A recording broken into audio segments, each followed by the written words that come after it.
News కు స్వాగతం. ముందుగా హెడ్లైన్స్. ప్రధాని మోదీ అబద్ధాల కోరు జైరాం రమేష్ ఫైర్.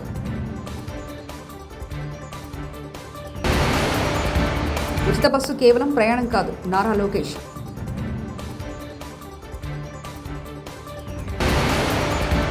మేడిగడ్డ బ్యారేజ్ కుంగిపోవడం పట్ల సంచలన ఆధారాలు బయటపెట్టిన RS Praveen Kumar.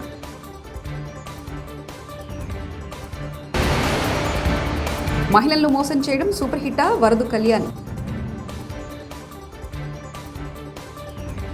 Congress party senior నేత, సమాచార విభాగం అధినేత జైరాం రమేష్ ప్రధాని నరేంద్ర మోదీపై తీవ్ర స్థాయిలో ధ్వజమెత్తారు. ప్రధాని నరేంద్ర మోదీ స్వాతంత్ర్య దినోత్సవ వేడుకల్లో భాగంగా ఇచ్చిన ప్రసంగంలో ఇండియా సెమీ కండక్టర్ చరిత్ర గురించి తప్పుడు ఆరోపణలు చేశారంటూ మండిపడ్డారు. ప్రధాని మోదీ అబద్ధాల కోరు అంటూ ఆగ్రహం వ్యక్తం చేశారు. ఈ మేరకు జైరాం రమేష్ తన ఎక్స్ ఖాతాలో నిన్న శుక్రవారం ఓ పోస్టు పెట్టారు. देश के इनोवेशन को ताकत दे रहे हैं। उसी प्रकार से मुद्रा योजना से हमारे देश के करोड़ों नौजवान, उसमें भी हमारी बेटियां, करोड़ों करोड़ों लोग ముద్రా సెల్. అసలు ఏమాత్రం వరదలేని సమయంలో మేడిగడ్డ బ్యారేజ్ ఎలా కుంగిపోయింది? అది కూడా ఒక్క పిల్లరే ఎలా కుంగిపోతుంది? అదే సమయంలో ఉక్రెయిన్ రష్యా మధ్య జరుగుతున్న యుద్ధంలో కకోవా డ్యామ్ను కంట్రోల్ ఎక్స్ప్లోజివ్ పేల్చేస్తే 100 మంది చనిపోయారు. ఉక్రెయిన్ ఏమో రష్యా పేల్చిందంటూ, రష్యా ఏమో ఉక్రెయిన్ పేల్చిందంటున్నారు. ఇప్పటివరకు కూడా ఎలా పేల్చారో తెలియదు. భూపాలపల్లి పోలీసులు అప్పుడు వెంటనే ఫిల్టర్ శాంపిల్స్, భూమి శాంపిల్, అక్కడ ఉండే meter reading, seismic data, all details తీసుకొని ఉండాల్సిందంటూ ఆర్ఎస్ ప్రవీణ్ కుమార్ వ్యాఖ్యానించారు. ఎందుకు ఈ కంట్రోల్డ్ ఎక్స్ప్లోజన్ గురించి చెప్తున్నా అంటే, ఇదే సమయంలో ఉక్రెయిన్ రష్యా మధ్యలో జరుగుతున్న యుద్ధంలో భాగంగా కకోవ్కా అనే ఒక డ్యామ్ను, 50 సంవత్సరాల డ్యామ్ను దుండగులు కంట్రోల్డ్ ఎక్స్ప్లోజన్తో పేల్చేసారు. 100 మంది చచ్చిపోయారు. రష్యా ఉక్రెయిన్ మీద అభాండాలు వేస్తుంది, ఉక్రెయిన్ వచ్చేసి రష్యా పేల్చేసిందని చెప్తున్నది. 100 మంది చచ్చిపోయారు ఆ డ్యాము పేల్చేయడంతో. 50 సంవత్సరాల డ్యామ్, నిప్రో రివర్ మీద కట్టిన డ్యామ్ అది. ఇప్పటి వరకు కూడా ఎట్లా పేల్చేసిందో తెలియదు, కానీ పేల్చేసిందని ఎక్స్పర్ట్ చెప్తున్నారు.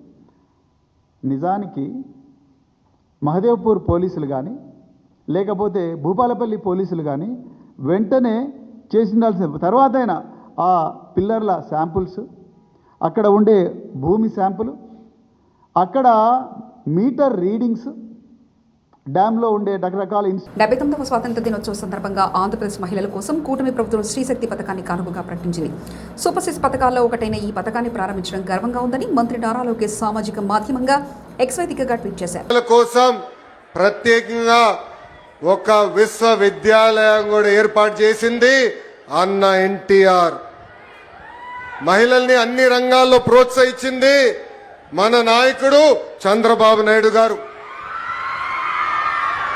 డ్వాక్రా గ్రూపులు ఏర్పాటు చేసిన దగ్గర నుంచి మహిళలకి ఆర్థిక స్వాతంత్రం ఇచ్చారు.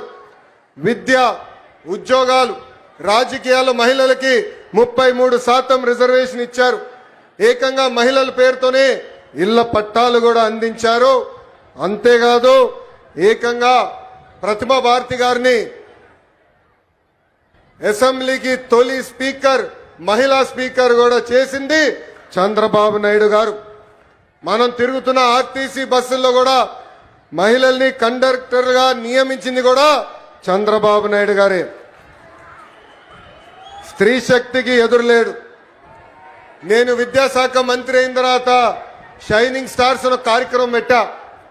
ఆ కార్యక్రమంలో 10th క్లాస్, 11th క్లాస్లో, 12th క్లాస్లో బాగా చదువుకున్న పిల్లల్ని తీసుకొచ్చి సన్మానం చేస్తా. ఆ కార్యక్రమంలో నేను చూసా, ఎక్కడి మహిళలే వచ్చారు, ఆడపిల్లలే వచ్చారు. 85% మంది ఆడపిల్లలే. అసలు అక్కడ మగవాళ్ళు ఎక్కడున్నారా అని ఎతుక్కునే పరిస్థితి. ప్రతిపక్షంలో నేనున్నప్పుడు మంగళగిరిలో స్త్రీ శక్తి పేరుతో అనేక సంక్షేమ కార్యక్రమాలు చేశా. దాంట్లో ప్రత్యేకంగా మహిళలకు కుట్టు మెషిన్లు, బ్యూటీషియన్ కోర్సుతో పాటు వాళ్ళకు కావాల్సిన పనిముట్లు కూడా ఆనాడు అందజేశాం. సుమారుగా 3600 మంది మహిళలకి కుట్టు మెషిన్ ఇష్టమే కాదు, ట్రైనింగే కాదు, దాంతోపాటు మార్కెట్ లింకేజ్ కూడా చేశాం. జూట్ బ్యాగులు, క్లాత్ బ్యాగులు కానివ్వండి, స్కూల్ యూనిఫామ్, ఇలా అనేక ఐటమ్లు తయారు చేసి ఈరోజు మహిళలు వాళ్ళ సొంత కాలు మీద నిలబడే పరిస్థితి. మహిళలకి అవకాశాలు ఇస్తే అద్భుతాలే మీరు సృష్టిస్తారు. దానికి ఉదాహరణ మా ఇల్లు.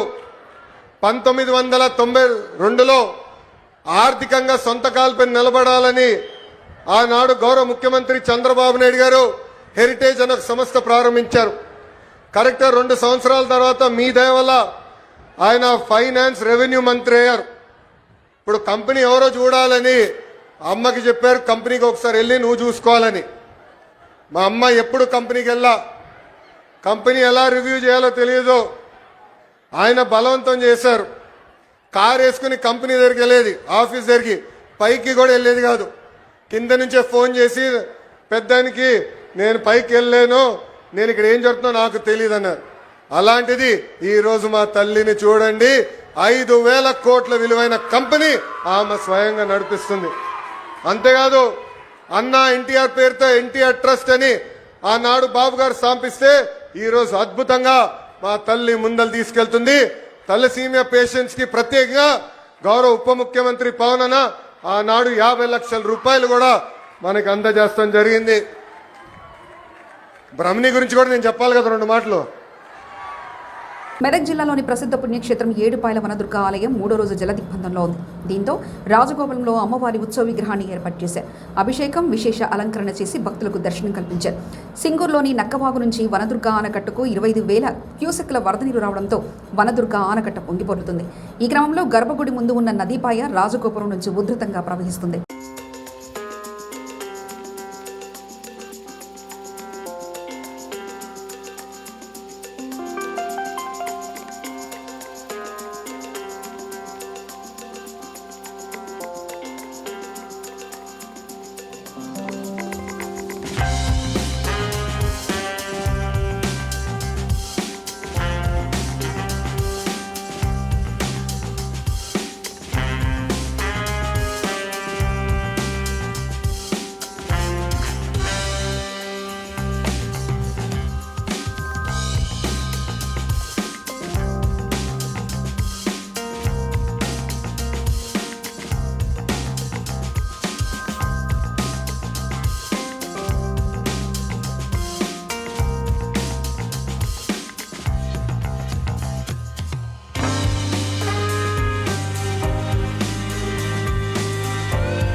ఉచిత బస్సు పేరుతో మహిళా ఆశలను బస్సు టైర్ల కింద తొక్కేశారంటూ వైఎస్ఆర్సీపీ మహిళా విభాగం రాష్ట్ర అధ్యక్షురాలు వరదు కళ్యాణి మండిపడ్డారు.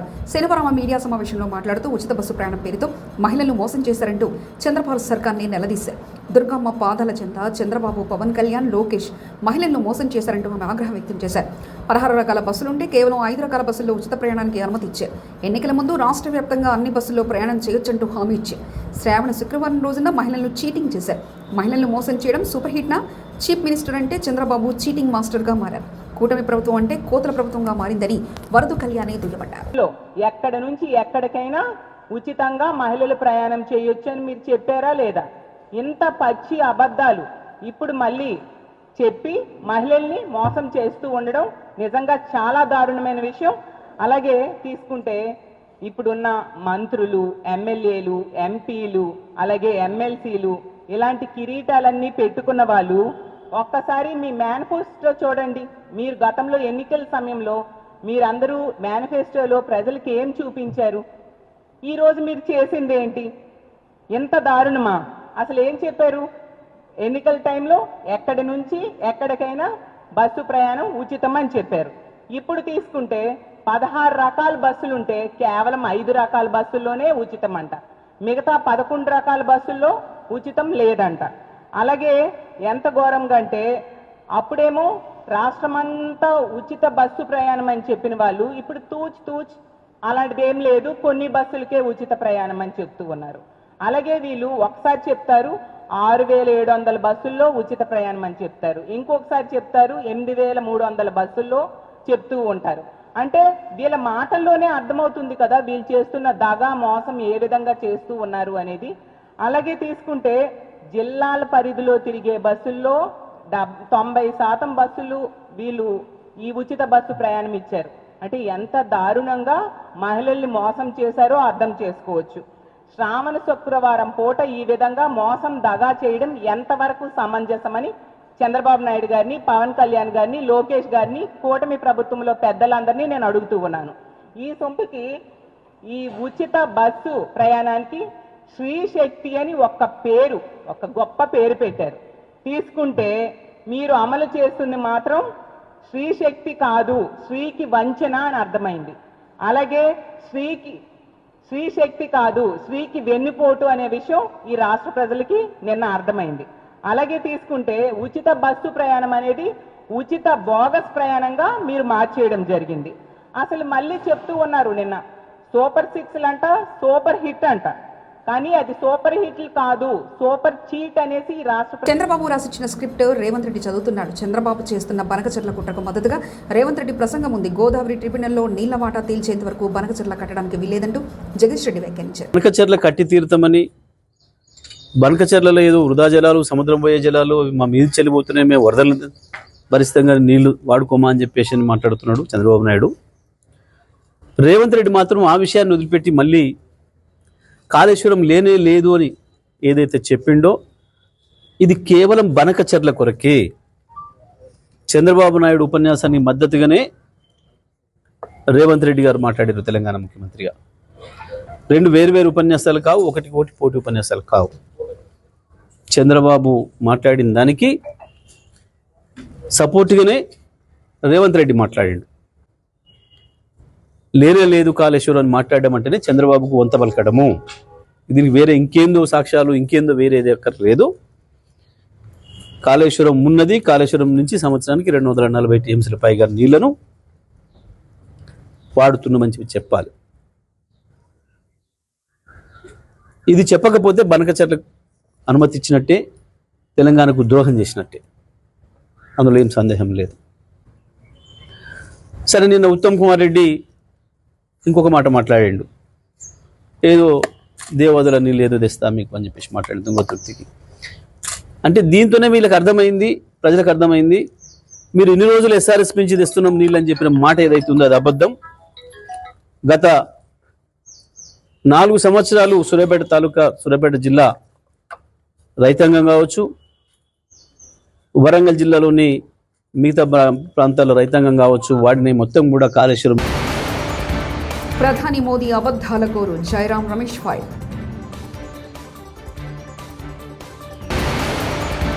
ఉచిత బస్సు కేవలం ప్రయాణం కాదు, నారా లోకేష్.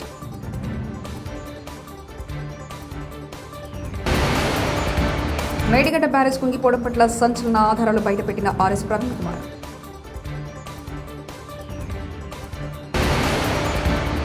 మహిళలను మోసం చేయడం సూపర్ హిట్టా, వరదు కళ్యాణి. ఇవి బులెటిన్ విశేషాలు.